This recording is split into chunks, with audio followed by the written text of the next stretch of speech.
presidente, nobres pares, colegas vereadores. Acho que essa discussão ela é importantíssima e aqui eu fico feliz de ter participado durante as ações do Plan Mob de várias discussões que aconteceram nos bairros, né? Fui muito em razão também da bicicleta para a gente fomentar que Caxias do Sul ofereça transporte alternativo para aquelas pessoas que podem, né, se deslocar até 3, 4 quilômetros da sua casa para o seu local de trabalho. Mas tivemos, sim, muitas discussões sobre o ônibus, sobre o transporte público em Caxias do Sul. E aqui eu voto com muita tranquilidade, acho que os vereadores que me antecederam já explicaram bem, mas é importante que a gente reforce isso. Gente, o subsídio não é para a empresa, é para a tarifa.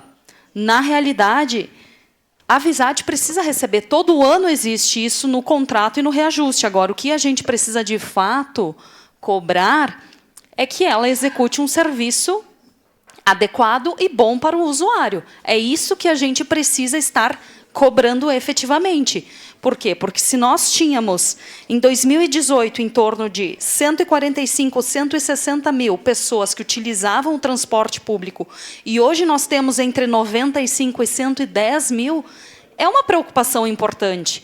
E é claro que isso também decorre, a gente precisa olhar que são tempos modernos, das questões dos aplicativos, de outras possibilidades. Então, nós precisamos pensar em alternativas para melhorar o serviço que a concessionária oferece.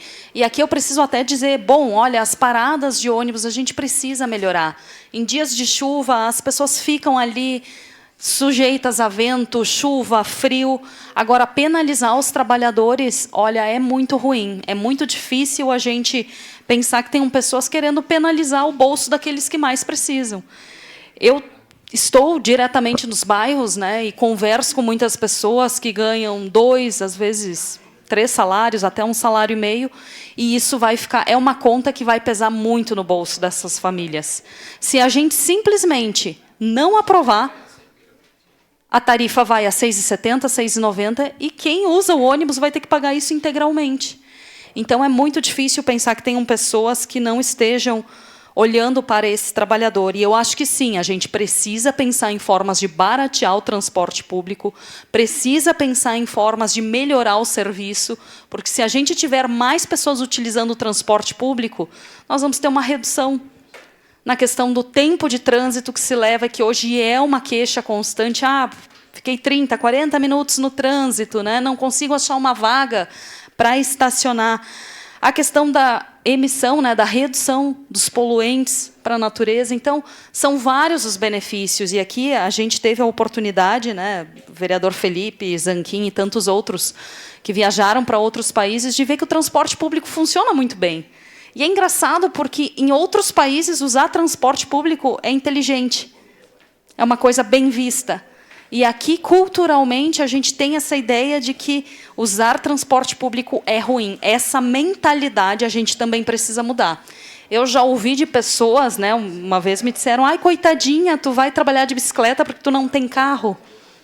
Então, esses estereótipos que se criam, eles são ruins, e a gente precisa mudar isso. Mas o que mais me chamou a atenção é que, de fato, né, quando eu estive na Austrália, o sistema de mobilidade ele era totalmente integrado. Eu conseguia usar trem, eu conseguia usar o metrô, eu conseguia usar o ônibus com um único cartão, e eu pagava por dias. Ou seja, eu comprava 60, 90 dias e podia andar pela cidade toda. Então, eu acho que a gente precisa, sim, buscar as melhorias para o trabalhador sem penalizar as pessoas. É nisso que eu acredito e é por isso que, em momento oportuno, estarei votando favorável, e acho que a gente precisa fazer mais discussões sobre como melhorar o nosso transporte público para que a gente volte a ter 150, 160 mil pessoas novamente utilizando o coletivo. Era isso, senhor presidente. Muito obrigada.